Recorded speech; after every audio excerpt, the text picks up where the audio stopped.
और कुछ कर्म ऐसे होते हैं जो इस जन्म में हमने बोए हैं, उसका प्रतिफल अगले जन्म में आता है। तो ये जो है कर्मायत्तम फलम पुंसाम, जिस प्रकार से जीवात्मा कर्मों को करता है उस प्रकार से उसको फल की प्राप्ति होती है। यह है वैदिक सिद्धांत।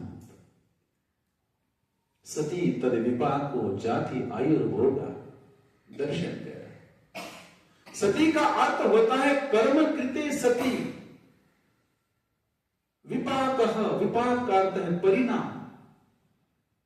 क्या होता है? जाति आयु भोग। हम अपने कर्मों के अनुसार, फल के अनुसार जाति को प्राप्त होते हैं। जाति का मतलब मुस्लिम हिंदू जाति नहीं। जाति का अर्थ क्या है? यहां इंसान, पुरुष, स्त्री और पशु पक्षी, कीट पतंग, ये जातियां हैं। बेसिस, इंग्लिश में यही कहते हैं बेसिस। तो ये जो है इसको बदला नहीं जा सकता। एक बार परमात्मा ने दिया, यह तब तक हमारे साथ रहेगा जब तक जीवात्मा उसमें बैठा हुआ है। इसको कहते हैं जाति। भोग जो हम प्राप्त कर रहे हैं, क्योंकि ये मनुष्य की योनि जो है भोग योनि है और कर्म योनि भी है। मनुष्य की योनि के अलावा जितनी भी योनियां हैं ये केवल और केवल भोग योनियां हैं। ये अच्छे करे या बुरा कुछ करे, गौ दूध दे या न दे, बैल काम करे न करे, कोई शेर किसी को मार दे तो भी उसको पाप नहीं लगेगा। केवल और केवल वो भोग योनि है। परंतु केवल और केवल मनुष्य की योनि ऐसी है जो भोग योनि है और कर्म योनि है। यदि हम गलत करते हैं तो उसका फल तैयार हो जाए, यदि हम अच्छा करते हैं तो भी उसका फल तैयार हो जाए। भोग तो भोग नहीं है। तो कहने का तात्पर्य जो भी हम कृति करते हैं, कर्म करते हैं, उसका सूक्ष्म स्तर पर जो संस्कार है वो जीवात्मा में होता है और वो होता है सूक्ष्म शरीर। जो सूक्ष्म शरीर, भौतिक सूक्ष्म शरीर तो परमात्मा द्वारा प्रदत्त है, और जो अभौतिक शरीर है वो जीवात्मा के साथ है। मैंने कहा जो मोक्षानंद में भी जीवात्मा के साथ रहता है और वही उसके ऊपर संस्कार रहते हैं, और उसी के कारण, संस्कारों के कारण हमारा जन्म और कर्म भोग जो है वो हमारा निर्धारित होता है। इसलिए कहते हैं अकामो सर्व कामो वा मोक्ष कामो उदार दीहि तीव्रेन भक्ति योगेन यजेत पुरुषं परम। श्रीमद् भगवद गीता में भगवान श्री कृष्ण जी कहते हैं अकामो सकामो वा। यदि निष्काम भाव से भी यदि कर्म करना है या किसी हेतु से युक्त होकर यदि कर्म करना है या मोक्ष प्राप्ति के लिए भी कर्म करना है, तो कहते हैं तीव्रेन भक्ति योगेन, परमात्मा की तीव्र भक्ति, इच्छा शक्ति हमारे अंदर होनी चाहिए। तीव्रेन भक्ति योगेन यजेत पुरुषं परम। यहां यजेत का अर्थ है, यदि हम यज्ञ का प्रसंग यदि है तो यजेत का अर्थ होता है आहुति प्रदान करना। यहां यजेत का अर्थ है परमात्मा के आदेशों का पालन करना, परमात्मा का चिंतन करना, मनन करना, और कहते हैं तभी जाकर के वो फल हमें प्राप्त होता है। और यही कारण है कांक्षन्तः कर्मणाम सिद्धि। यदि आप अपने कर्म की सिद्धि को प्राप्त करना चाहते हैं तो क्या करना चाहिए? कहते हैं कि उसके मूल तत्व को जानने का प्रयास करना चाहिए। ये कर्म कहां से निष्पन्न हो रहा है, इसका प्रतिफल क्या है? हम बिना चिंतन के, बिना विचार के कोई यदि बात करते हैं, कर्मों को करते हैं, तो उसका प्रतिफल मिलेगा। इसलिए कार्य करने से पहले चिंतन की आवश्यकता है। जो परमात्मा ने, परमात्मा द्वारा प्रदत्त एक साधन है, जीवात्मा को दिया हुआ, और जीवात्मा का जो मुख्य जो लक्षण है उसमें ज्ञान की जो बात कही है, इच्छा द्वेष प्रयत्न सुख दुख, ज्ञानानो आत्मलिंगम, जो ज्ञान है, ज्ञान का अर्थ है विवेक बुद्धि, सत सत विवेक बुद्धि। चिंतन की आवश्यकता है, नहीं तो गलत या सही फल तो मिलने ही वाला है, फिर पछतावत क्या होवत है।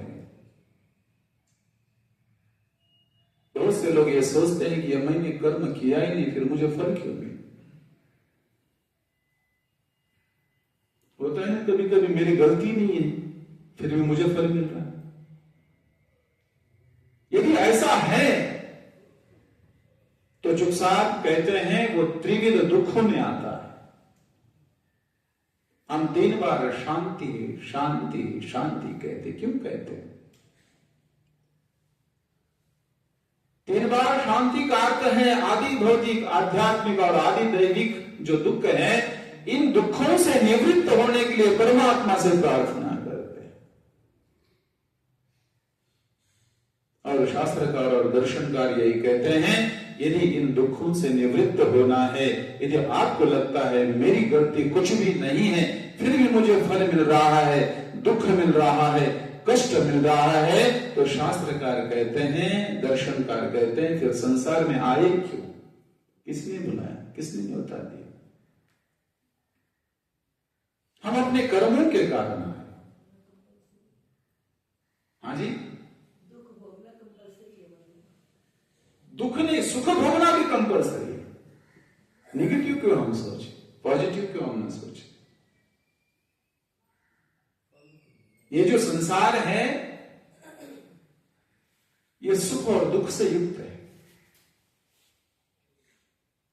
परंतु कुछ लोगों को लगा ये संसार दुख से युक्त है।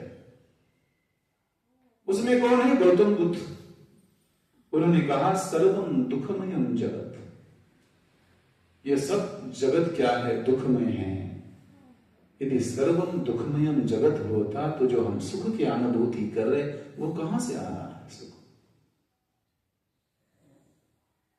ये भगवान श्री कृष्ण क्यों कह रहे हैं सुख शानंतरम दुखम दुख शानंतरम सुखम? सुख और ये दुख जो है वो एक के साथ चलने वाला, जैसे दिन और रात है वैसे दुख और सुख हमारे जीवन में आने वाला है। डरना नहीं है, ये केवल चिंतन का है, क्योंकि सुख और दुख एक ही घटना है, मगर एक को सुख होता है एक को दुख होता है। क्यों? क्योंकि हमारे ऊपर है। भारत और पाकिस्तान का मैच लगे, यदि भारत जीत रहा है तो हमें क्या होगा जी? हाँ जी, खुशी होगी, सुख होगा ना। और पाकिस्तान को क्या होगा? यदि एक घटना दुख देने वाली हो तो दोनों को दुख होना चाहिए। एक घटना से दो यदि बातें हैं तो विरोधाभास है, तो उसके मूल में यदि चाहे तो सुख और दुख हमारे अंदर है। हम उस बात को कैसे लेते हैं? और यह अध्यात्म बड़ा चिंतन का विषय है।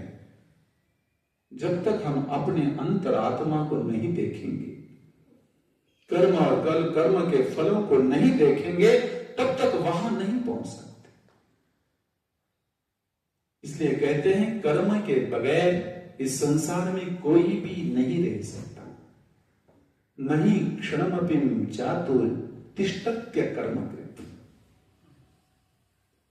जब अर्जुन ने कहा कि मैं कर्मों को नहीं करना चाहता, मैं युद्ध को नहीं जीतना चाहता, ना लड़ना चाहता, तो भगवान उसको समझाते कहते हैं, हे अर्जुन, इस संसार में कोई ऐसा प्राणी नहीं है जो कर्मों को नहीं करता। नहीं क्षणमपि जातु अतिष्ठत्, कोई नहीं ठहर सकता। यदि हम अपनी पलकों को भी झपक रहे हैं तो भी एक प्रकार का वो कर्म है। और यही सांख्य दर्शन कह रहा है, उन्मेष निमेष, ये जीवात्मा का कर्म है। प्राण अपान, प्राण को लेना, प्राण को छोड़ना, प्राण को धारण करना, सांसें चलना, ये कौन ले कौन रहा है? ये जीवात्मा ले तो निश्चित जो भी हम कर्म करते हैं उसके पीछे जीवात्मा है। तो जीवात्मा कर्म करने में स्वतंत्र है, परंतु कर्मों के भोग में वो परतंत्र है।